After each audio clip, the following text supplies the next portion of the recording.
as the afternoon continues here, but a little earlier than normal. So 11 o'clock start time for the show today. We're going to hop off at 12:30. John Schaefer and a special guest are going to jump on, but I don't think we've ever had as packed of 1.5 hours as we do right now. So Sammy Long, hello. Are you ready to have a great show? We are ready to have a great show. Opening day. I mean, what's better than that in the sports calendar? Opening day in the gas lamp. It is fantastic. And then Rich Ornberger, are you ready to have a great show? I am ready to have a great show. I'm glad to be on with you guys here on San Diego Sports 760. You couldn't pick a better day for baseball, and San Diego obviously always shines on opening day. It's been really cool. We've seen a ton of Padres fans walking by, and then one lone Giants fan who we made sure to heckle as she wandered past our setup here. We should have heckled them after last night. Last night was a pretty rough. Giants are already in midseason form. Unfortunately, she was probably like 17 years old and had 3 grown men yelling at her, which maybe is a problem with us. But we'll see. There will be an HR violation. Speaking of HR violation, market president Noreen Ippolito, she's just made her way over here with a glass of champagne. Cheers, Noreen. And there she is. If you're watching live on YouTube at San Diego Sports 760, you just got to see our boss. She signs our paychecks every time. Yes. But Ben Fletcher, Sammy Long with you for the next hour and a half. We have tons of guests. So Rich is joining us for the first segment. Clint August from 101.5 KGB is going to be joining us in segment number 2. Eddie Papani from Rock 105.3. Frankie V is going to be stopping by. I'm sure Travis Dale and Kat Fisher will be here at some point as well. But the breaking news of the day, Kevin Acee reporting last night, the 4th name in the Padres ownership group has come forward. His name is Tom Gores. He kind of looks like the lead singer from Train. He owns more than 60 companies with $50 billion in assets, and we are just getting richer and richer every time we see the next name added to the Padres, kind of the litany of people trying to buy him. So Tom Gores is in the 10 billion club. Yeah. Dude has a net worth over $10 billion. So does Dan Friedkin, and then the other guys, Jose Feliciano and the one I'm Joe Lacob, are a little bit less. But some rich names are joining the party for the Padres. Kevin Acee reporting yesterday, this thing could be done by the time April 30th comes around. Well, I think what's cool about Tom Gores, and I know these are 2 completely different sports, so just because you do this in one sport does not mean you're going to do it in the next. But he owns the Pistons. The Pistons went from being an irrelevant franchise to getting built throughout cast-offs of other teams, Jalen Duren, Cade Cunningham, a lot of guys who were not, quote, superstars outside of Cunningham when he was drafted, and kind of built it through Asar Thompson, a lot of just talent that they were able to spot that other teams let go of. And we're talking about the Padres. Obviously, he has the money. You read it, over $10 billion. And when you're talking about someone who's invested, I know the Big Bad LA Chargers, the Detroit Pistons, obviously someone who cares about sports and is probably, if he cares about sports that much, not just I'm going to buy a baseball team to put it on my back burner, but actually invest in the team and put a winner on the field. Yeah, Sammy and Ben, the way I look at this, I see it as wealth is great, but wealth that spends is better.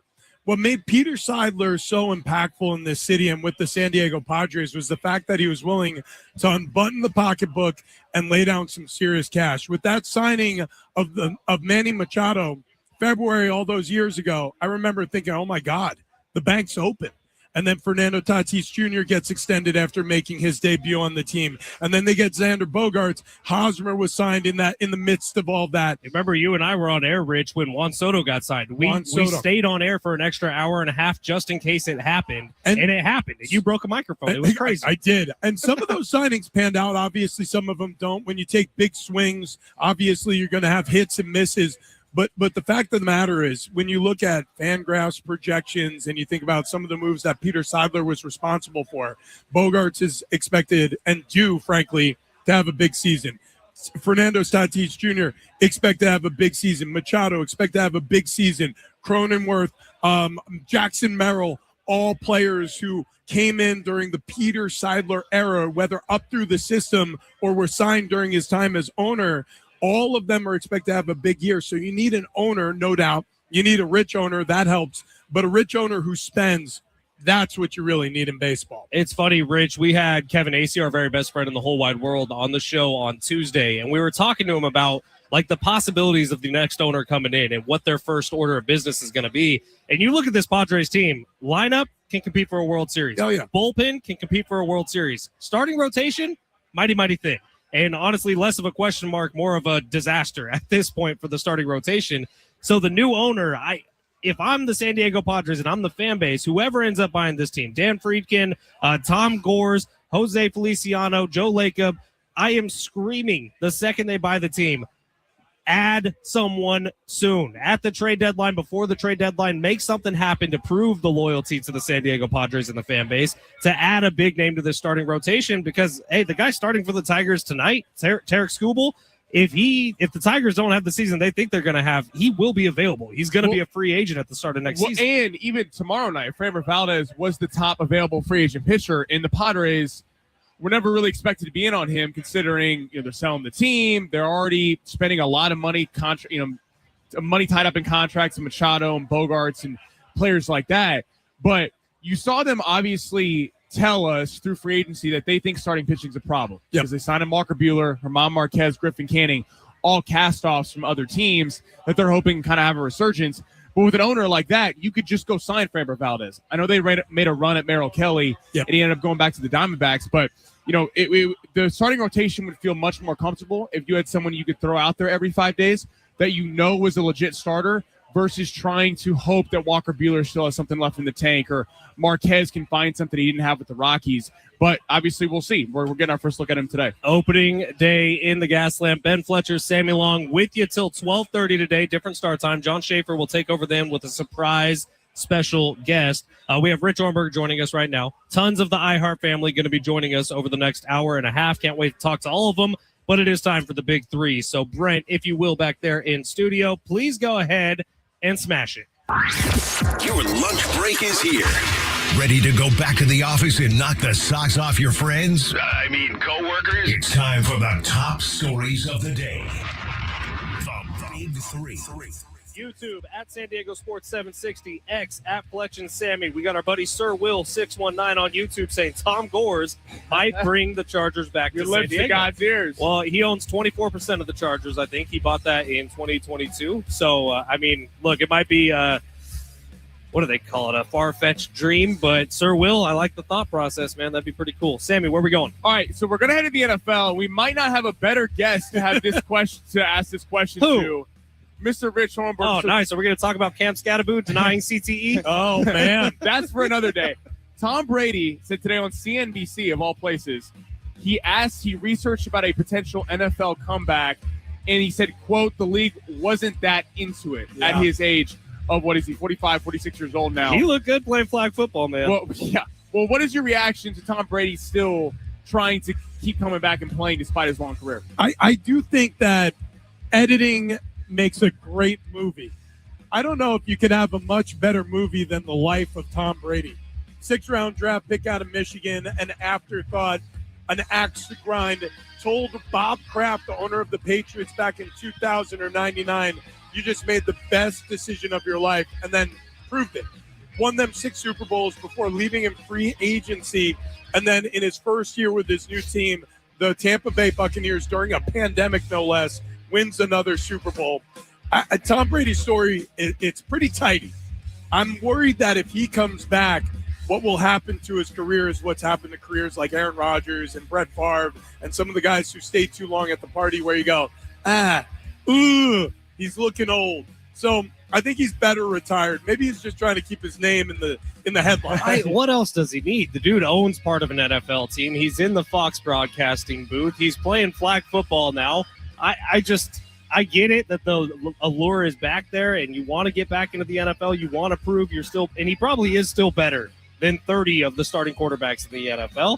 But I don't really get the Tom Brady comeback. I feel similarly to the way I feel about Tiger Woods. Where like Tiger, we might see him once a year for the rest of his career, and it's at the Masters, just like with Freddie Couples. And that's more than enough. In fact, this year, Tiger, if you want to take it off, we all understand. But for Tom Brady, the GOAT is the GOAT is the GOAT. We don't need any other conversation. Yeah, it's hard when you see, obviously, Tom Brady, the greatest quarterback of all time. It's hard when you see fighters in boxing, the UFC, and tennis players, golfers, guys who can't give it up. Like, I want to remember, to your point about Tiger Woods, when he was a minus 125 favorite at the U.S. Open. He had a better than 50% chance to win the U.S. Open before it started. That's crazy. Tiger versus the field loses you money. I mean, it's crazy to think about stuff like that. We hear like Oscar De La Hoya, Floyd Mayweather trying to come back. It's like, can we just remember you for what you were? and not for the show yourself. I mean, Manny Pacquiao and Floyd Mayweather are going to fight in September. Is anyone asking for two middle-aged men to get in the ring again? Like, I'm sorry. Like, we want to remember Manny Pacquiao and Floyd Mayweather for what they are. I mean, I'm kind of down to watch. I'll be watching. Your grandfather age. I mean, Tyson is old enough to be your grandfather. Do we Yeah. get Tyson butt cheeks again? That was another thing on the broadcast. Let's hope. All right, Sammy, what's next? All right, last night, MLB opening day gets going today, but last night, Yankees drub the Giants. Though Aaron Judge goes hitless, 0 for 5 with 4 strikeouts. Is there any player or team with more pressure on them this season than the New York Yankees? Well, it feels like the Dodgers have the pressure just because they should be World Series champs. Like, you talk about Tiger versus the field, it's kind of like Dodgers versus the field this year. And so the Dodgers should have that pressure on them. Aaron Judge specifically, though, dude, you just let the whole country down. You played like crap in the WBC. And now you open up and you go 0 for 5, 4 strikeouts. An embarrassing effort for him, but the team wins 7-0. Here, my biggest takeaway from last night, good job, Netflix. Good job, Netflix. They did a good job. Round of applause. Every opening day for the last 20 years, the first game has been on ESPN. Last night, Netflix got it, and they knocked it out of the park. I thought Netflix did a great job. I think Oracle Park was an excellent venue for it. So last night, while Aaron Judge is very fun to make fun of, Giants offense and Aaron Judge were the worst parts about last night. Netflix and Barry Bonds was the best part about last night. I do think Netflix put on a good show. I know a lot of people had a problem with it, the fact that you were a Yankee or Giants fan or just wanted to watch opening day, you had to get Netflix, but come on, who doesn't have Netflix? Exactly. I'll say this about the pressure. The Dodgers, to Fletch's point, I mean, they are anywhere from plus 200 to plus 260 favorites to win the World Series. I mean, they are the top of the board. It's the best team money has ever built. They are locked down at every single position on the field, including their bullpen and their starting rotation. Rich, they literally might have 7 All-Stars on offense alone. Oh, dude, I mean, they are so stacked. You basically could just write out a lineup card on opening day, and that's the National League starting lineup for the All-Star game. I mean, just give it to them. That is the best part about baseball is right now there's a Goliath for everybody to chase. People hate dynasties. I think they're better for sports. I am with you. The Dodgers, obviously, because they have the best team, the most talent, everything you guys laid out. If they don't win, they could get to a World Series and lose, and it's a failure of a season. Exactly. I would say, though, the Yankees, because they're in that ballpark of being able to pay. And, I mean, you got Garrett Cole coming back from injury. Yep. Cam Schlittler's been a very good player last year. Watch it. Max Fried. And you got Aaron Judge. Like, Aaron Judge is getting the narrative now of not winning in the postseason. He had the critical error in that Game 5 against the Dodgers a couple years ago in the World Series. So, Aaron Judge, you hate to put it all in one player in baseball, and you can't do that. But the Yankees have the lineup that could give teams problems, and if they don't, we're going to be having the same conversation about them every year. We'll save number 3 for the other side. We'll also be joined by another special guest on the other side. Rich, thank you for your time. Go enjoy some Corona and some burgers from Sidebar. We are on the corner of 6th and Market. If you want to come by, throw a fist bump. We'd love to see you. It's San Diego Sports 760. You're listening live on the iHeartRadio app.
San Diego Sports 760. Ben Fletcher, Sammy Long with you till 12:30 today. A little bit different timing. We started at 11. John Schaefer is going to take over at 12:30. We are leading you up to opening day for the Padres. We're down in the gas lamp at Sidebar on the corner of Market and 6th Avenue. We got to try the burgers before the show. My God, they're fantastic. The French fries are crispy on the outside, soft on the inside, much like our next guest. We're running through the legends of iHeartRadio San Diego, and you can't say KGB without Clint August. Clint August from 101.5 Yes, KGB. sir. Jumping on, what up? I like the intro, man. This is a party and a half. I mean, there's got to be, 120 people inside that bar? We do it right at iHeart San Diego. We got Yeah. clients here. We got a bunch of the on-air hosts here. This is going to be a fun day, and they gave free drinks, Clint. I know. I use mine for an espresso because I have to go to work after this. Same thing. You too? Same thing. Oh, good. Two of us are boring. I know. I'm We're the glad worst. I'm not alone. Bob made from sales made me get a margarita. And there's Sammy. The Made you. 23-year-old in the group Yeah. is just going to be slamming drinks. All right, Clint August, you couldn't ask for a better day down here in the gas lamp for opening day for the Beautiful. Padres this year. How is it down here, man? Yeah, you're right. The weather is perfect. There's not a cloud in the sky. It's not too hot. It's not supposed to get too hot. And if you're lucky enough to have a ticket to get into the game, which I do not, I'll be going to work after this. But, man, it's going to be great people. I mean, it's everyone's, even in East County this morning. Where are you going? Oh, Padres opening day. We're having a party. Oh, you going to the game? I'm like, no, I didn't rate that highly. It's kind of amazing how businesses even function today in San Diego Yeah. because it feels like everybody's here. Everyone's sick today. Yeah, it is the best. All right, hey, Clint, speaking of, May 16th, we got something pretty special coming up, something near and dear to your heart, to KGB's heart, to the city of San Diego. What's going on? So it is the 24th annual May Ride for our troops and their families here in San Diego, our military families past and present. And on that day, we're going to meet at Sedano Chevrolet from 8 to 10 a.m. Kickstands up at 10:15. You can register there or online at mayride.com. All cars and bikes are welcome. We're going to take a 56-mile route through, Ramona, the Highland Valley route, and anybody who rides knows what I'm talking about, Bandy Canyon. We're going to come back to B&S Brewing and Distillery. Oh, that's a great spot. Oh, so cool. That's a great spot. The Revolver is my favorite beer there. Oh, okay, the stout. Yeah. Dude, 9%. It's great. And they got a cornhole going there, I think, Thursday nights. I've played cornhole Look there. at you, man. I love BNS. East Yeah. County, that's home now. We're going to have the Classic Rock Band playing live. Dan and the Classic Rock Band. We are going to have Delish Dogs out there with Bonehead Burger, which is a military-owned restaurant, and he's got a food truck. They're going to be out there. The first 250 registered riders get lunch. And just, we're going to have all kinds of just stuff going on there with raffle prizes, and it's all for our heroes. So, Sammy, you don't know this about Clint, or maybe you do, but Clint rides like thousands and thousands of miles. No, we were on talking this. about it. Yeah. Clint, describe to me how that feels on the booty cheeks when you're driving for, I don't know, how many miles was your last big one?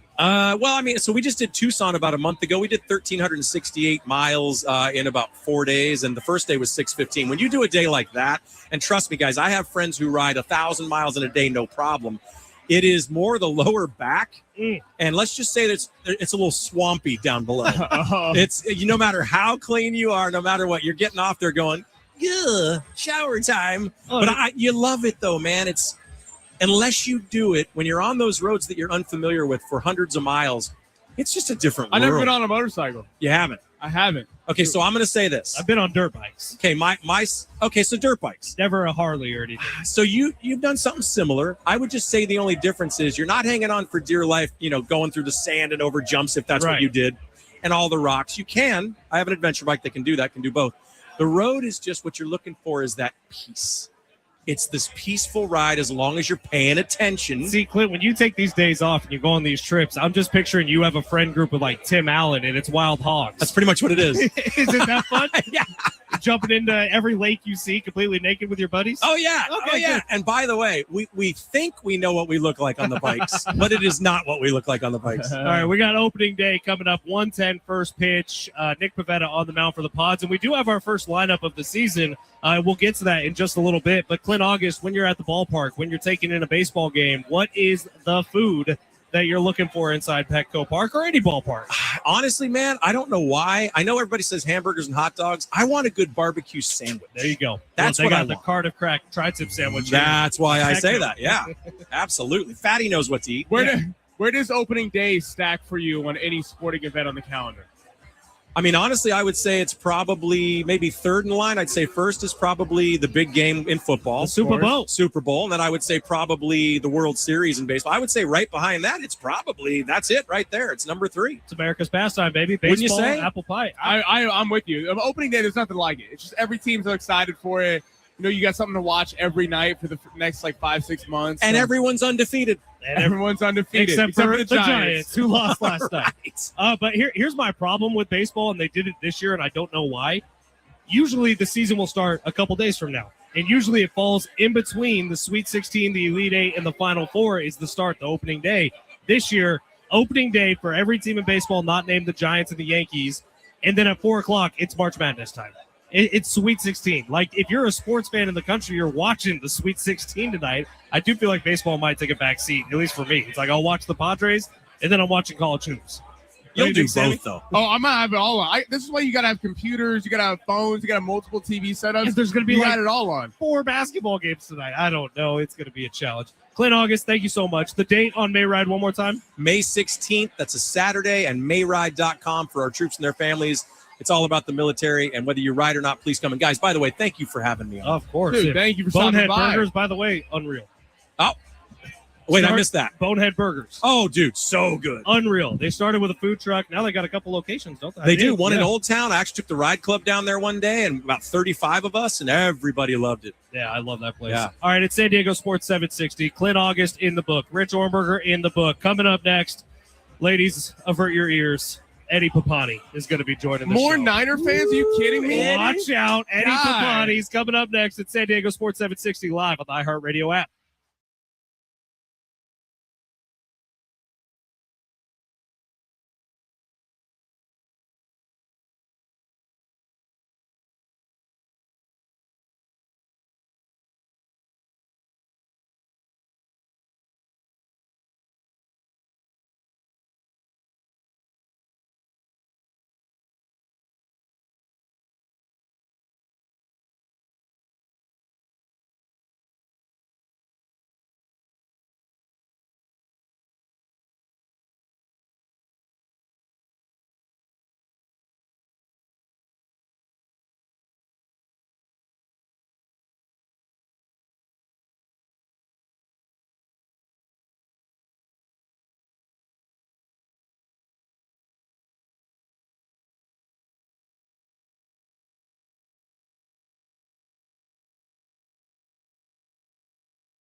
Their support is sponsored by Straight Talk Wireless. It's opening day in Major League Baseball, and the Padres are getting set to face the Tigers down at Petco Park. It's going to be Tariq Skubal going for Detroit and Nick Pivetta on the hill for the Padres. First pitch is set for 1:10. Scoreboard watch. We got 3 games going on. The Mets are beating the Pirates 5-3 at the end of the third. Paul Skeens didn't even make it a full inning. He only had a line of 2/3 of an inning. He gave up 5 runs off 4 hits and was bounced. Like I said, didn't even make 1 inning. The White Sox lead the Brewers 1-0 in the bottom of the first, and the Cubs and the Nationals have no score. Coming up at 4 o'clock today and tomorrow on San Diego Sports 760, we've got Sweet 16 action for you. Like I said, beginning at 4 o'clock. Every now and then you find a deal that actually feels like a win with Straight Talk Wireless. You get more and pay less. Now that's a good deal. No contracts, no credit checks, no surprises. All on Verizon's 5G network. Find it at the same place you've always found straightforward prices, exclusively at Walmart and straighttalk.com.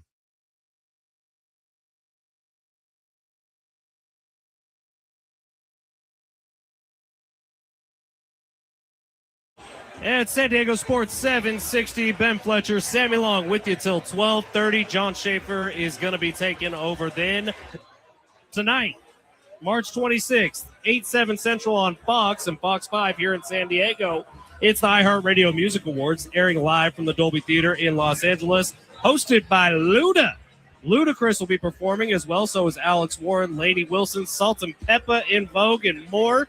Make sure you check it out on Fox 5 and the free iHeartRadio app, the iHeartRadio Music Awards, tonight. Ben Fletcher, Sammy Long with you till 12:30. John Schaefer's going to take over then. We've been taking a little loop around the most famous people in iHeartRadio San Diego, and we got the next one. The man in the building.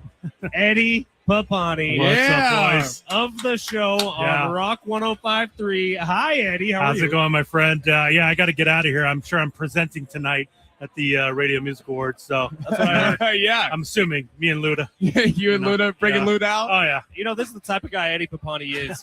He's off right now. He's not working. No, spring break. And so instead, he is down here at the sidebar on his day off, shaking hands. Opening day, babies. baby. How you feeling, This Eddie? is where to be. I've actually seen you twice this Yeah, week it's at work weird. events. It's definitely weird. Yeah, we golfed together on Monday. That's where he was. How did he play? We had an up and down round. I'm not going to lie. But he did have one shot that allegedly was the best shot he ever hit. It was. He told us the next day. It was pretty nice. I'm not gonna lie. Eddie's- I was the only witness. Eddie was the only one that saw it. And thank goodness he's not denying it. Yeah, no, it was a great shot. But I feel like you, me, and Ryan each hit decent shots at some points, and then terrible shots at most of the other Without a points. doubt. Without And then somehow Travis Dale, who hits the ball maybe 100 yards on a good shot, was the most consistent golfer of It the was day. bizarre. I TD. mean, I've never seen a guy use driver like 50 yards out, but he does. I mean, he's but it worked. It works. It was crazy. He has the biggest banana slice you've Yeah. ever seen in your life. But it was good hanging out with you earlier this week, Eddie. It's good to see you here today. We've been kind of asking people as we go through this, ballpark foods, where's your ranking? Ranking of what I like to eat out here. Yeah.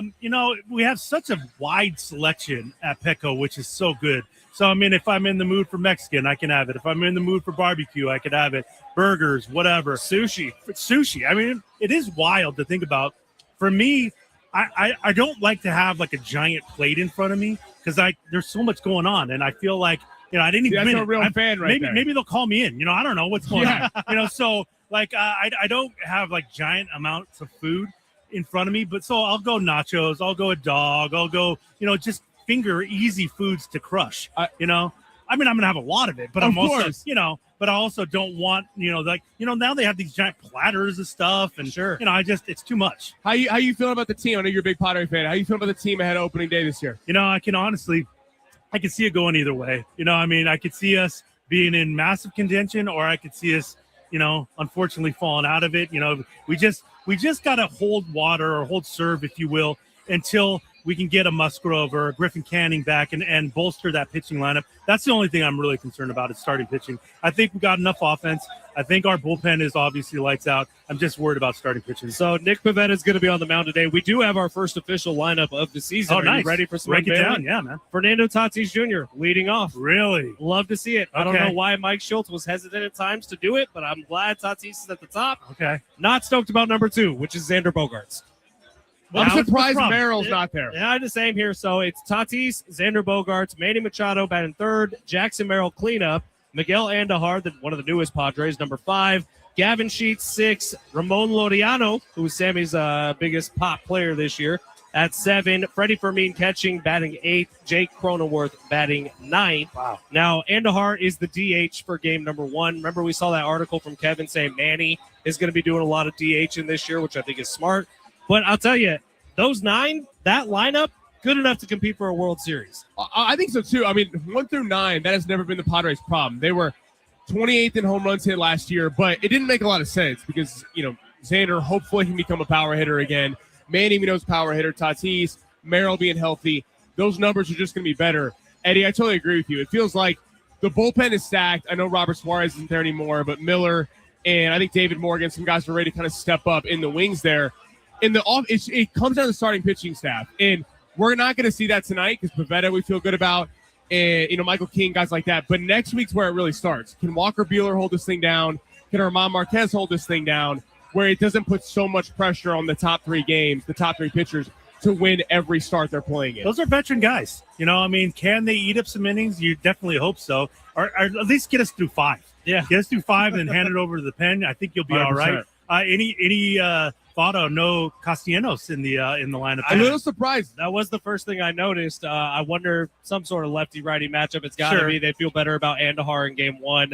Tariq Skubal, dude, I don't know if I'd want my first at-bat with a new team being against him. It's going to be tough. Definitely going to be tough. Eddie is a top-level Little League baseball coach. Thank you for saying that. Maybe the best in the city. Wow, let's calm down a little bit. I've heard tell of your stories, not from you necessarily, but from other coaches around the area. I'm a former district coach of the year. I don't want to brag. I'm not out here to brag. So if you are in the locker room, in the clubhouse, in the dugout, getting ready to give your team the speech, what is it? If maybe you go a couple innings without getting a hit, you need to change something up. What are you telling the kiddos to get things back on track? So I'm well known for what is known as the 4. The 4. You got to bring 4 things with you every single game. A bat. No, I'm ball. not talking about physical things. A baseball glove. You got to bring the right attitude. Okay. You have to have the right attitude. You got to be coachable. You got to show up with, a good attitude and always be willing to do whatever you got to do to win the game. You got to have energy. Don't show up lollygagging over here, lollygagging over here. You got to show up with energy. You've probably been playing video games all day. These kids these days. Sure. They're doing whatever. You got to show up with energy. And these 30-year-olds these days. Yeah, same. I mean, I'm 50. So you gotta bring focus. When you're out there, don't be picking up daisies. Don't be, doing cartwheels in the outfield or anything like that. You got to know, as soon as you do that, baseball gods, the ball's going to find you. Sure. And you're going to be a mess. And then effort. You give me effort, I don't care what happens. It's crazy because that's what Mike Usher and Mary Ayala tell us before every show. Yeah. It's hustle, it's effort. Yeah, you got to have it all. You got to have it all. Are you the coach that makes kids run if they don't hustle in from the field? I never have done that before. I'm not a big, go take a lap or do that kind of a thing unless you're really goofing off. If you're really goofing off, then I make everybody do You were it. telling me, though, you had the same kind of group for years now, which is fun. So you kind of know everyone's strengths with and my weaknesses. son. I've been coaching my son since T-ball. This is our last year together before I send him off to high school. Are you retiring or are you going to coach in high school? It's been talked about of either way. I've been doing this so long. His agent is still processing potential deals. We're working on a deal. Wait, are you going to coach not your son in Little League? It's not as weird as it sounds. Like, there's a lot of guys that do it. Sure. And there's a guy in our league that has literally been coaching for 40 years. He coached Strasburg. He's been around forever. And he's sort of been my mentor, that kind of a thing of it's not weird. I know there's a weird feel. I felt the same way. And I'm like, you know what? It's so hard to find volunteers in Little League and guys to actually step up and do it. And I've been doing it so long, I'm going to miss it.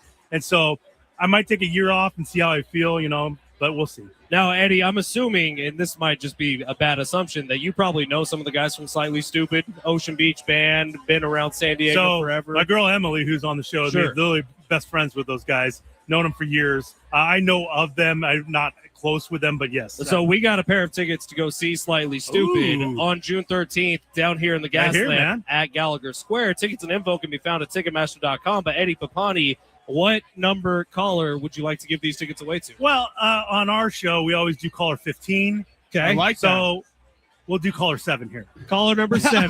You're going to win a pair of tickets to go see Slightly Stupid on June 13th out at Petco Park at Gallagher Square. Going to be an excellent show. Ocean Beach Band. I saw them in college one time. I think I was introduced to what marijuana is at a Slightly Stupid concert. What? Reminiscing. But you can go check them out at Gallagher Square. Ticketmaster.com for tickets. Caller number 7, as said by Eddie Papani, There you go. is walking away with those tickets. Eddie, good to talk to you, man. Right on, guys. Go Padres. Good to You're the see you. man. Yeah, Go man. Padres. We'll talk to you very, very soon. It's San Diego Sports 760. You're listening live on the iHeartRadio app.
It's San Diego Sports 760. Ben Fletcher, Sammy Long with you till 12:30 today. John Schaefer is going to be taking over then. If you want to swing on by, we are on the corner of 6th Come say Avenue hi. and Market Street, throwing out fist bumps like we don't care about our bloody knuckles. Get on down here, say what up. And if you're coming to the Padres game today, congratulations, because those tickets were not cheap. Ben Fletcher, Sammy Long with you. Sammy, we got very, very close last night.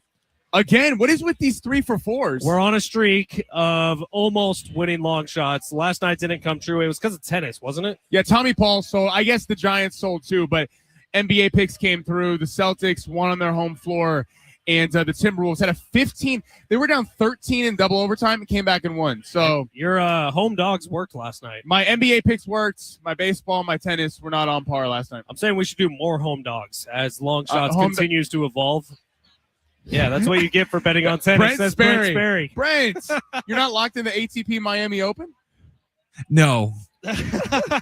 Brent, before the show today, Sammy and I were talking off air, and Brent could hear us back in the studio. We were talking over here at Sidebar, the gas lamp, and Sammy and I think, are legitimately both excited because of the World Series of Poker is coming back to ESPN. Yeah. Oh, I love it. Dude, there are years of my life where nighttime was consumed by watching the World Series of Poker. I think it's fantastic.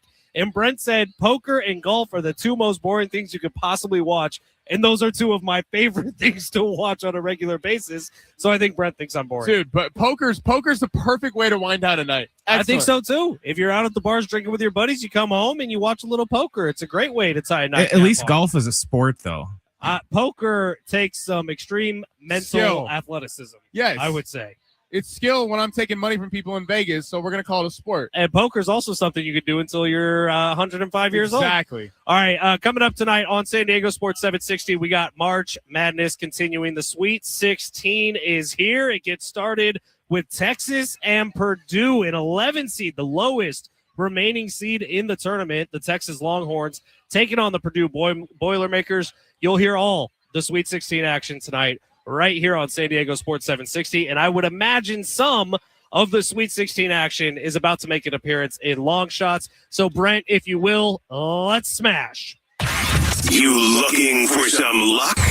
Want to win big? Gotta play big. You are so money and you don't even know it. Time to take a chance Say that man his money. with long shots. By the way, the disrespect that Vegas is giving the Texas Longhorns. Purdue's favored by 7.5. Yes. Wow. 7.5. All right. Maybe I'm an idiot, but that seems like a no-brainer to me. We're going around the world of sports today. We have a baseball pick, we have an NBA pick, and we have two Sweet 16 picks. So we're going to start with baseball. Let's start with the hometown team, the San Diego Padres. Now, the Padres started as plus 117 dogs in this game. Makes sense. Rick Scooble on the mound, one of the best pitchers in the game. We're staying away from who's winning, though. The over-under at 7. We're going over. Now, I know people are going, what? Pivetta, best pitcher for the Padres, Scooble, what are you doing, Sammy? This is what people don't realize on opening days. Guys are not built up yet, so you're going to see these guys chased early in these games. Paul Skeens didn't make it through the first inning earlier. Exactly. The bullpens are going to come in early in this game. Scooble had to get ramped up for the WBC. Remember, he pitched in that one game, actually gave up a home run on his first pitch he threw, and then was lights out the rest of the game. But Scooble is not going to go far in this game, even if he's money through the first 4 innings. Pivetta is not going through the past the 4th inning. I believe we're going to see that bullpen today that everyone's excited about. And let's remember the WBC. Machado, Tatis, and these guys, Bogarts have been playing. So I think this whole the bats aren't going to be up to speed immediately is a little bit overblown this year because of the WBC.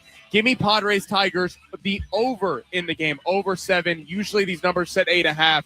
Give us over 7. All right, let's head to the NBA. One kind of marquee game tonight, Knicks-Hornets. Fun one. Now, the Knicks are coming in on a 7-game winning streak. A lot of buzz up there in New York. Jalen Brunson playing much better basketball. Went through a little bit of a lull a couple weeks ago. But let's look at the teams that they beat on this 7-game win streak. The Pelicans, terrible. Wizards, terrible. Nets, terrible. Pacers, terrible. Warriors, injured. Pacers, Jazz. They beat terrible teams. Bottom feeders in the association. Give us the Charlotte Hornets tonight, minus 1.5 at home. The Hornets are playing some of the best basketball in the league right now. They're kind of getting overshadowed by the Lakers and the Atlanta Hawks. But this team right now is playing excellent. You got LaMelo Ball kind of commanding the team, Miles Bridges.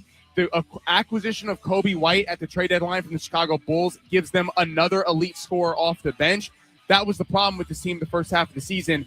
They were very top-heavy in their starting five with Brandon Miller and all the names I just mentioned. Kobe White off the bench is a game changer. They actually have more depth than the Knicks. Give me them -1.5 at home. All right, let's head to college basketball. Super excited. Sweet 16 back tonight. Iowa, Nebraska. Nebraska -1.5. Iowa, I know they pulled the upset. They beat Florida. Here's a problem with that game, though. That'd be really bad for my bracket. Why is that bad? You have Iowa winning? All right, Nebraska -1.5, and I'm going to tell you why. Peter Sanford, one of the best players, kind of rising stars in college basketball, averaged about 17 points per game, was money from the three-point line last week. In Iowa, down the stretch of that game of Florida, and I give Iowa all the credit in the world. I'm not trying to take anything away from them. They didn't necessarily execute. It was more about the fact that Florida's guards, Boogie Flan and them, could not break the half-court defense. Iowa was trying to give that game away down the stretch, and the scores for the Florida Gators could not take over. They were an extremely heavy front-court team. Nebraska, Go Big Red, travels very well. There's early reports that even though this bracket is in Houston, and you have the Houston Cougars getting home games, Go Big, the Nebraska Cornhusker faithful might actually show out more than the Houston Cougars tonight. So I think Nebraska taking on Iowa. Iowa had their big win last week. I think Nebraska's going to the Elite Eight. Give me them -1.5. Nebraska is one of the best stories going in the tournament, and you're going to hear that game right here on San Diego Sports 760. You got one more for us, Sam? I do. Arkansas, Arizona.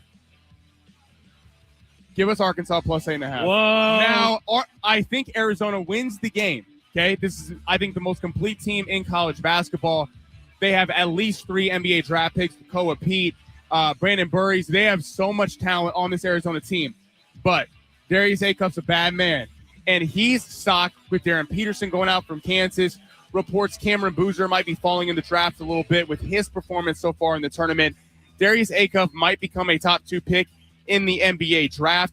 Brazil has really stepped up, being that second leading scorer behind Acuff, averaging about 8 rebounds a game. I don't think they beat Arizona, but 8.5 is way too big of a spread for the best player on the floor playing for the Arkansas Razorbacks. They're playing with a lot of momentum, had a tough road to get here, beat an excellent high-point team that is one of the most efficient offenses in the country. They're going to be able to hang with Arizona. So, Arkansas +8.5 tonight in the Sweet 16.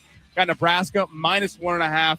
Taking on Iowa. I like the over in Padres Tigers. I think they're going to chase Scoobel and Pavetta early, and I like the Charlotte Hornets in the NBA -1.5 to take down the Knicks on their 7-game win streak. I really am riding with it, and I have faith in Sammy. I think it's completely opposite of everything I would have done. Really? 100% opposite of what I would have done. I have a feeling this Padres Tigers game is going to be like 1-2.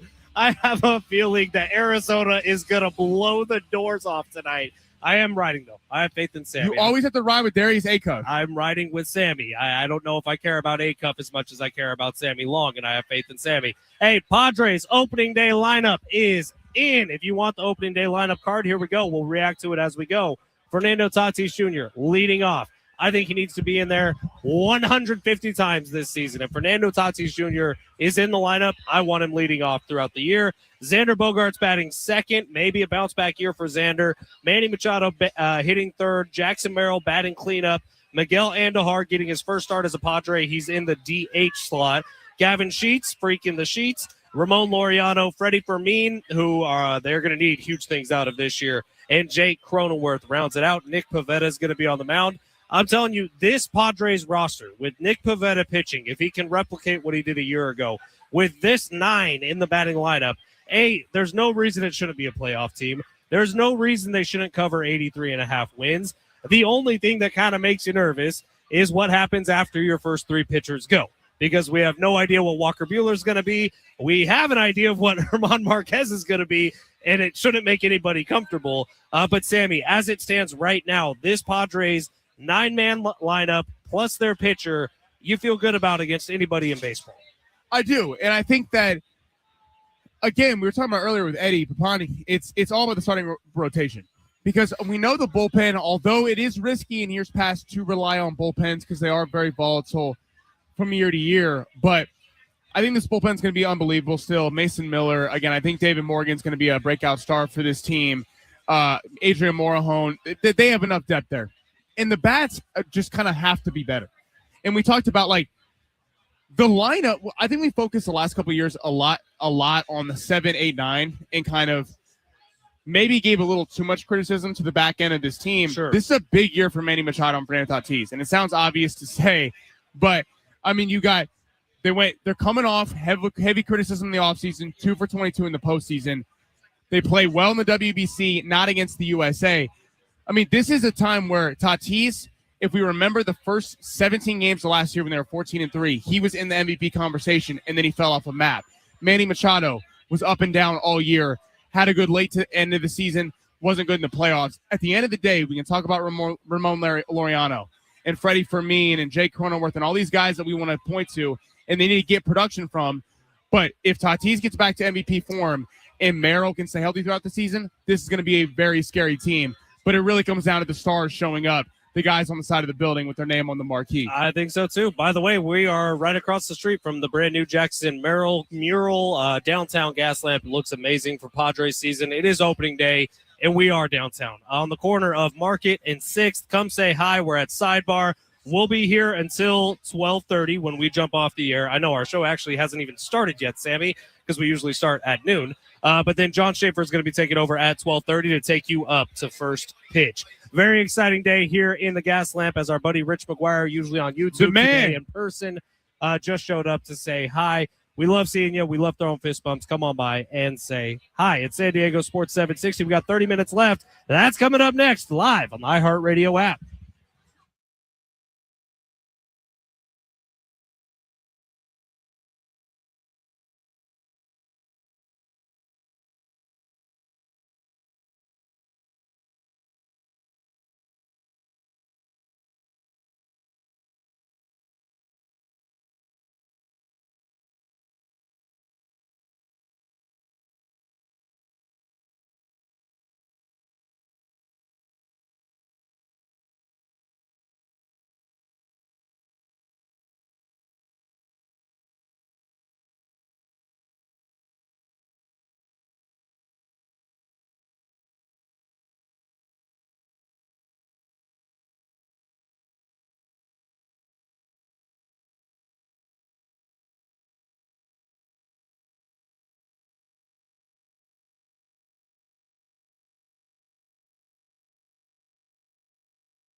The sport is sponsored by the Crohn's and Colitis Foundation.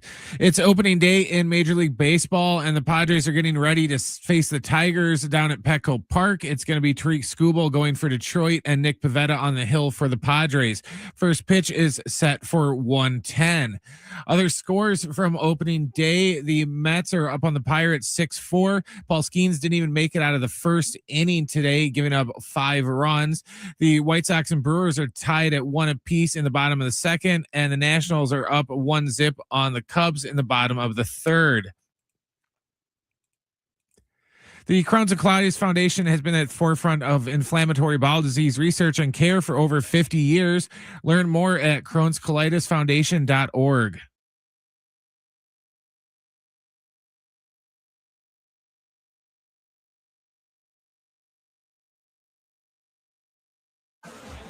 What's going on? It's hour number 2 here on San Diego Sports 760. Ben Fletcher, Sammy Long with you till 12:30. John Schaefer is going to be taking over then. A little bit different schedule today.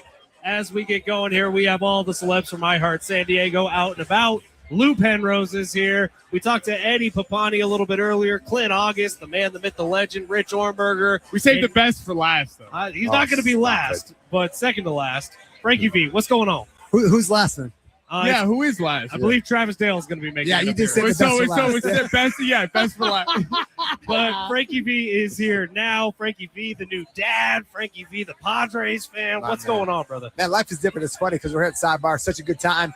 I'm going to go to the game. My buddy, we don't get free tickets from iHeart like everybody thinks. Like Right. My buddy offered me a ticket, but I'm going for like 1 inning because I got to go pick up my daughter from daycare. Life has changed. Like before fatherhood, it was we're going to go all 9 innings. We're going to get hammered in the gas lamp. But now it's like, no, we're just stay for an inning and then go get our daughter from daycare. So And even better, Tati is crashing the YouTube stream. If you want to jump that open, it's at San Diego Sports 760. Frankie, you were like the king of Little Italy, weren't you? Yeah, I was. I lived in for 6-7 years in a high-rise called Ariel, and it was amazing. I still hold my card of being king. I don't go as often. Dad life has changed that, but I still swing on down there. When I walk around the streets of Little Italy, I still get some waves. I feel like I'm still part of the crew down there. Hell yeah. You ready for the Padres season? I am. It's funny. It snuck up on us this year. I felt like it came out of nowhere. Like it's all of a sudden, oh, wait, it's opening day. But I'm excited. It's a long season. And somebody asked me, are you doing fantasy baseball? I said, absolutely not. We do fantasy football because it's a lot easier once per week. Right. Baseball, a little bit more difficult. But to answer your question, yeah, I'm ready for it. I'm excited for the Padres this year. And I think there's some naysayers out there that might be saying otherwise, but I think it's going to be a good season. So if the Padres were to meet up with the Red Sox in the World Series for your Boston roots, yeah, I got to ask you, what's happening there? Well, it's funny you ask because Fenway Park opening day is versus the Padres this year. So Red Sox do take on the Padres there. I do feel like, and anybody streaming on the iHeartRadio app right now is going to be mad at me, but I think the Padres have a better lineup front to back than the Red Sox. So they do have Anthony over there that everybody's saying is going to be the guy to pop this year, kind of like we had for Merrill. He was awesome in Great WBC. Great for WBC, and everybody's saying he's going to be the guy to watch. But I do think front to back, the Padres have a lineup this year. I mean, you can't beat Tatis and Machado together. Pivetta, I mean, they have a team this year that I think is stronger than the Red Sox. But if they were to meet in the World Series, it would go to the 7 games with the Padres winning. You know, it must be tough being Frankie V because he goes from doing radio shows in Boston. I think you still do a radio show in every Boston, afternoon, don't you? yeah. So you had Fenway Park and Petco Park. Two best parks. 2 of the best ballparks in all of baseball. You throw Wrigley Field on that, and you got the 3 best. And I was fortunate to grow up with our big Boston Arena in the building. I was lucky to grow up at Fenway, but I'll tell you, there's something special about Petco Park. It's a whole different atmosphere because it's new. It feels good. They added so many cool restaurants this year. I just feel like when you go to Petco Park, even if you hate baseball, you go there for the experience. Well, we asked Eddie this question earlier. Where does opening day rank for you in terms of the sports calendar? Like like Super Bowl, Masters, NBA Final, like where does it rank for you? It's close to the Super Bowl. I, as a kid growing up, I always wanted to go to opening day at Fenway Park, but it's not like tickets are cheap and it's not like family had that money. So as a kid, I always dreamed about it. So I don't take it for granted that I get to go now in my adulthood. But I feel like opening day. For 1 inning. For one inning, because now that never take it away from you. Yeah, but Jesus, but no, seriously, I feel like it rivals the Super Bowl. Super Bowl obviously is 2 teams. They made it to the final, so it's a little bit different. But I think when it comes to the excitement of the day, we're very close. Like I wasn't at Sidebar having a party with hundreds of people for Super Bowl. I was on my couch, watching that game and focused as the Patriots win it this year. So I think it rivals that for sure. We are at Sidebar today on San Diego Sports 760. It's the corner of Market and 6th, right in the middle of the gas lamp, just blocks away from Petco Park. A very special day for opening day here in San Diego. We got all of iHeart San Diego here. So if you want to see guys like Frankie V or John Schaefer, the biggest celebrity of them all. Oh, yeah. Swing on by, throw some fist bumps. We'd love to say hi. We got our buddy Sir Will on YouTube saying Paul Skeens didn't even get through one full inning against the Mets. Logan Webb got destroyed yesterday. Aaron Judge was terrible yesterday. Tariq Skubal is next. That's what I'm talking about, Sir Will, the starting pitcher for the Tigers. I actually just saw one of the employees here at Sidebar throw a Detroit Tigers hat into the trash can that's right next to you. Yes. Oh, yeah, there it is. So Can I grab that? It's actually a nice one. you can grab it, Yeah. maybe light it on fire. Yeah. That'd be cool to see. Frankie, good stuff, man. Thank you for stopping by. We Fletch, I love appreciate you saying. I love getting to appreciate chat you. with you. The best. Man, Thank it you. wasn't that long ago that you and me were doing shows at Novo Brazil as we were going through a Padres postseason. And you asked about the season. I miss those days, so I hope that this year we get back to that point where I Yeah. get asked to, co-host with you at Nova Brazil in Chula Vista, Yeah. Old Ranch, saying, "Hey, look, Padres are on the run right now, trying to get into that." Frankie World V Series. said it. It's what's going to happen. The king of Otay Ranch. Gotcha, Thank you, my guy. Frankie. Appreciate you. Love you, pal. Frankie V, one of the best doing it these days, man. He's good stuff. All right, we're going to get to the big three here of hour number 2. We still got a couple of special guests going to be stopping by. John Schaefer is going to be taking over at 12:30. Don't forget, later today, 4 o'clock, we resume our NCAA tournament coverage. Texas is up first, playing against the Purdue Boilermakers. Going to be a hell of a game. But Brent, back in studio, if you will, let's go ahead and smash the big three. Your lunch break is here. Ready to go back to the office and knock the socks off your friends? Coworkers? It's time for the top stories of the day. The Big Three. All right, we are down here in the Gaslamp District at Sidebar, the corner of Market Street and 6th Avenue in the heart of the Gaslamp, man. We're getting ready for opening day. Sammy, where do you want to go? Let's start with March Madness. I like it. Who is your Final Four as of right now? Ooh, You got to make the picks right now okay. before I get started. my bracket's Final Four is already toast, but as the internet decides to completely leave Yeah, us here. it's hard to focus when there's a photo of you completely stream, frozen. completely that's- frozen. That's good. Hopefully that's on everybody. That's a future thumbnail right there. Yeah, I was thank you, like- Brent. All right, I love Michigan still. I do think they're going to make it to the Final Four. Unlike you, Sammy, I actually think Arizona's going to smash today. So give me Arizona in the Final Four as well. Duke does not make it. I kind of like the Johnnies to go on the run here. And then if I'm missing one, what side of the bracket am I missing right You got now? the Houston, Illinois, Nebraska, Iowa. Give me Iowa. I think it's been a special season, and I think it continues. Okay, I like Michigan State. I think they get out of that bracket. I don't think St. John's has enough shooting to get by UConn or Duke. Kansas was not very good, and they were able to take advantage of that down the stretch. I think St. John's is a solid team, but I think Michigan State, Tom Izzo gets out of that bracket. I am going to go with the Nebraska Cornhuskers to get to the Final Four. I think Big Red's going to show out there, and I'd be excommunicated from my family if I did not pick Nebraska. But I actually do think they're going to get Did your there. mom go to Nebraska? Yeah, she's that's right. a Cornhusker. My whole family's Nebraska. And then I think Michigan. I like Michigan to get out of that thing. And I do have Arizona. I have Arizona as well. I just have Arkansas covering today in this one. All right. I do think at this point, like, Michigan is still my national champion. I mean, I've been saying that for weeks They've now. been the best team so far. But everybody else has had challenges, and it feels like Michigan's just been a hot knife through butter. All right, let's head to the NFL. Alabama quarterback Ty Simpson had his pro day yesterday. Said he is, quote, absolutely a first-round pick. The quarterback out of Alabama. Who should be interested in getting him? Because there's 5 teams with two first-round selections in this year's draft. Do you think the Jets, the Steelers, the Cardinals, who should be looking for Ty Simpson, or do you not think he's a first-round pick at all? I don't think he's the skill of a first-round draft pick. I do think this year he may be a first-round draft pick because that's just kind of the year of quarterbacks that it is. Just like I don't think in a typical year Fernando Mendoza would necessarily be the automatic number 1 overall pick, but because of the year that it is, because of the fit that they assume he's going to be with the Raiders, it makes sense for this year.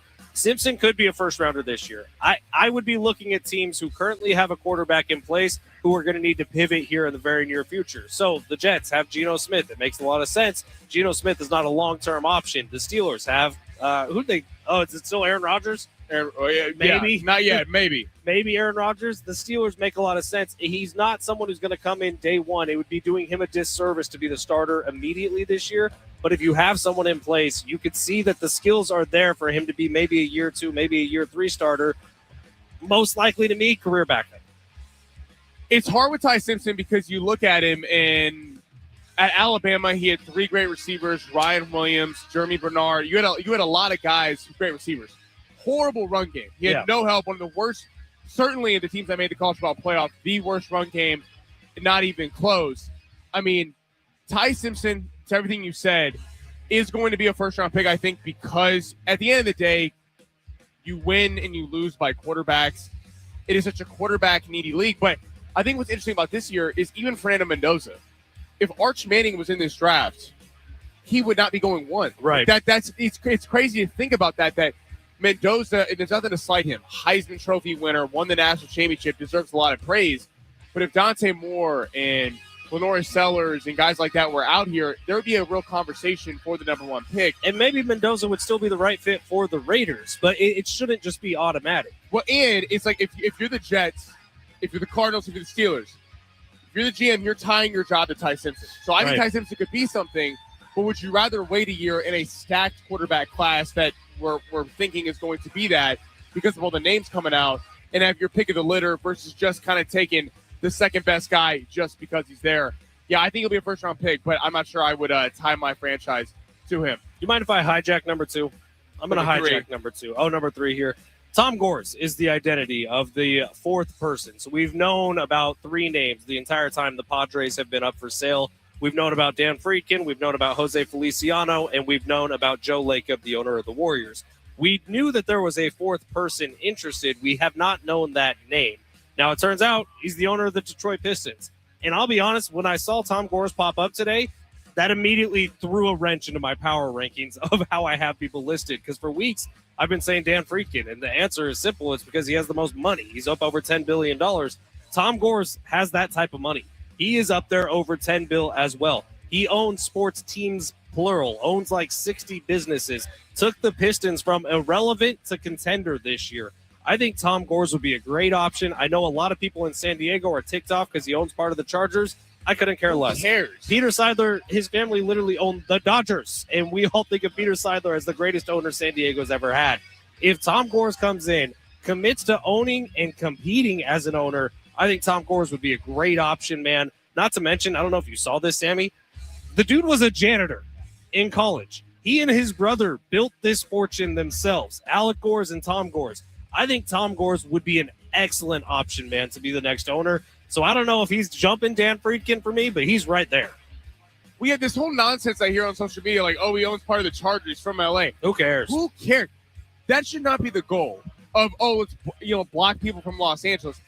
Who they could grow up Dodger fans, and if they want to own the Padres and spend money like something we haven't seen, like Peter Seidler did, that should be the forefront. It should be about who is putting the best product on the field, because if Friedkin or Gores, whoever this had owned this team 3 months ago, Framber Valdez might not be lining up for the Detroit Tigers tomorrow. They'd be lining up for the San Diego Padres. You're absolutely right, man. I mean, you tell me. You're the NBA nut that you are. What were the Pistons before Tom Gores owned them? They were nothing. I mean, the last time they were relevant was 20 years ago, and they built something out of nothing with around 1 star in Cade Cunningham, Jalen Duren, Asar Thompson, Duncan Robinson.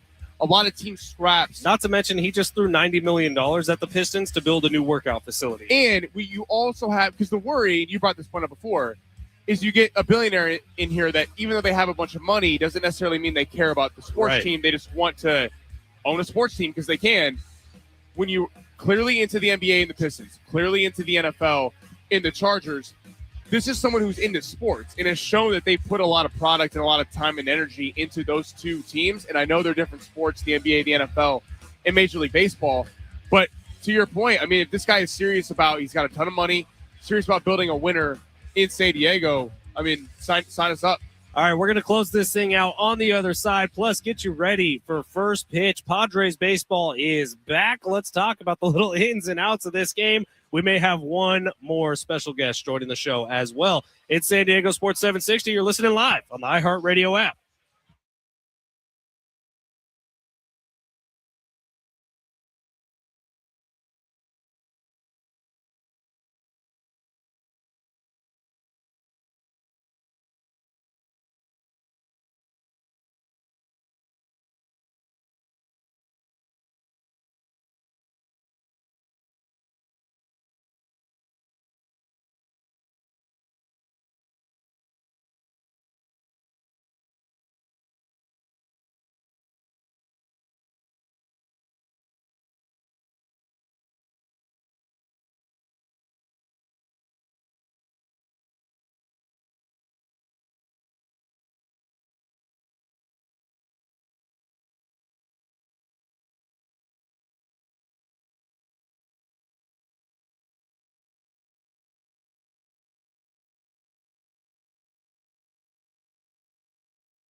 It's San Diego Sports 760. Ben Fletcher, Sammy Long with you for a final time. A little bit of a schedule shakeup today. We were on at 11. We're jumping off at 12:30 to make room for Mr. John Schaefer, who's going to join us in just a second. We are on the corner of 6th Avenue and Market Street in the Gaslamp District, blocks away from Petco Park, where tonight the Padres will begin the 2026 Major League Baseball season. Nick Pivetta is going to be on the mound. Fernando Tatis Jr. will be leading off for the Pods as we get this year underway. John Schaefer, hi. What's going on, guys? Good to be with you. Nice to be. I mean, there's nothing better than this downtown San Diego on opening day when it's 80 degrees out. I mean, you wish it was every day. Opening day, honestly. Snowing right now. Yeah, it's just it's unbelievable. And obviously, it's one thing to be at opening day anywhere, but not everywhere has expectations, and the Padres do. So it's always fun to be down here. Yeah, how do you level out those expectations, John? Because I think about it, and you look at the lineup that they posted for today, and I think, that lineup's good enough to compete with anyone in baseball. 1 through 9, you feel solid about. You look at the bullpen, there's a pretty good argument to be made. Padres have the best bullpen in Major League Baseball. And then you get to the starting rotation, and it's not just a question mark at this point. It's a detriment in my eyes. And we'll see. Maybe things change. Maybe German Marquez is awesome. Maybe Walker Buehler gets it back. But how do you kind of manage where the Padres are at right now when one of the three phases of the game seems like it's such a problem? Yeah, it's interesting because I feel like they've proven now over a long enough period of time that anything other than competing is going to be seen as a massive disappointment. And you're right. I don't think it's a perfect roster. Nobody really probably has one by and large this time of year. But, yeah, the rotation seems to be problematic. It's not going to be necessarily showing up in April even or the first couple of weeks of the season. But once you get into the rigors of the season and you're throwing Walker Buehler and German Marquez every fifth day, are they capable of giving you the innings that are necessary to compete? But again, you don't have to be finished this time of year. They can spend some money. There'll be a trade deadline at some point. They'll have other options. They've got the most creative general manager in baseball. But I think expectations should be high for a team that spends the way they spend and has been in the postseason as often as they have. Are you surprised that Bogart's sitting 2, not Merrill? That's interesting. I haven't even done the full deep dive other than Fernando Tatis Jr. leading off. There, you want it? I got you right now. Give me the lineup. All right, leading off, Fernando, Xander 2, Manny 3, Jackson Merrill 4, Andahar 5, Gavin Sheets 6, Ramon Laureano 7, Freddie Fermin 8, Cronenworth 9. So no Castellanos. No Castellanos, probably because you might just want to play Gavin Sheets on opening day. Right. Honestly, not because of the platoon. No, I'm not overly surprised because also what Craig Stammen said yesterday, and I think me and Sammy talked about it, he's like, we'll tinker with it. Yeah. It's not going to be set in stone. And Xander had a good spring. He was hitting the ball hard. I mean, there's no reason that he shouldn't be able to produce. I mean, Xander Bogaerts is someone you're going to need to produce. Right. So I don't really have an issue with it. I think Castellanos not being in the lineup is probably the one surprise if there was a surprise to that. I'm curious how we saw, like, in the, last night's game and so far, guys that play in WBC, Skeens gets chased, Aaron Judge goes over 5, Logan Webb did not have a very good outing. I'm curious if, because the narrative's always been that you were talking about it yesterday, it takes a while for the bats to get up to major league speed. I wonder if the WBC flips that a little bit and you have some of it because they're playing competitive baseball for a few weeks if the bats are a little able to get going faster. Yeah, I mean, I'll go out on the limb right now and say that I think that they'll have some amount of success against Tariq Skubal today. Like this, you hope that when you get someone day one, they're not in the rhythm and the flow of a season. He's also had the herky-jerky spring because he was in camp and in the WBC. He'll be limited by a pitch count. So you're not expecting him, even if he's successful, to work deep into a game. All you need is one inning where you make him work, and that kind of changes the trajectory of the day potentially in terms of his length, and then you get to their bullpen. So, I'm hoping they can chase him after something like 5 innings, and hopefully they've scored a couple of runs. That would be productive, obviously, today. I'm just glad baseball's back, man. It really was last night turning it on. Even though it was on cool. Netflix, it was just, baseball's back. And then all of a sudden, the American flag is in smoke, in fireworks. Right. How cool was that? It was cool. I didn't even know that was possible. Yeah. And you had Barry Bonds talking smack about George Steinbrenner, which was great. I thought Netflix did a hell of a job last night. Shafee, I don't think we've talked since the Aztec season got put in the books, at least not on air. Not on air. Any final thoughts on what that year was? It's kind of rough watching March Madness for me, thinking they could have competed with a lot of these teams. Yeah, it's I love March Madness as most people do, and I was at Viejas on Friday for some opening round games, and I still love it, even with San Diego State out, and they will be back, and hopefully it'll be in 2027. But again, I feel like it's a good sign when your floor is 22-11 and you're one of the first couple of teams out of the tournament. And I think it's good that like the San Diego State fan base is kind of ticked off they didn't make March Madness. Sure. You know, the expectations have risen to that level, and I'm sure Dutch would tell you the same thing. Yeah. They're going to be completely fine. I think it'll be advantageous to play Gonzaga 2 or 3 times a year. Right. That'll give you a resume opportunity in itself. And the funny thing is, even with them missing out, they were a call away at Grand Canyon. They were, who knows, a the call road away game at against Utah State. Troy, and the Troy home game. I mean, so that's college basketball. You're going to win some close games. You're going to lose some close games. But listen, I thought it was a fun year despite the way it ended. They put themselves in position that Saturday afternoon to get in with the auto bid. They just ran out of gas in the final 10 minutes of the game. But Sure. I'm already looking forward to next year, truthfully, even though we got some time. Yeah, and we'll see how different the lineup looks. It'll We'll look see. different. It'll look Everything's going to different. change. Yeah. And by the way, the league is going to be Yeah. different. Yeah. There's going to be a lot of new. Hey, Definitely. John, you're a Pac-12 broadcaster now. That's right. How's Well, that soon? feel? Soon enough. It's Pretty gonna be, soon. Yeah, I I'm mean- excited. I mean, for football, I'm looking forward to football. Obviously, spring football's underway, and then basketball. Again, the addition of Gonzaga in a league with San Diego State. That's probably 20 plus years in the making in terms of their successes on the Right. West Coast. It's going to be a really cool series to watch play out. Well, we're looking forward to listening to you for the next couple of hours here. And then Looking 4 forward to o'clock tonight, we got March Madness continuing here on San Diego Sports 760. Don't go anywhere, Sammy. Good stuff. Yep. Thank you to Eddie Papani, Rich Ornberger, Frankie V, John Schaefer. Who else do we have today? Anybody? Am I missing anyone? We had Rich Hornberger, Eddie Papani. Yeah, we got them all. Yeah, we got Tati 'em all. was Yeah. dancing in the background we- of the stream, so it was all good stuff today. We will see you all tomorrow. Normal time slot, 12 noon. Don't miss it. And we will see you then at San Diego Sports 760. John Schaefer next, live on the iHeartRadio app.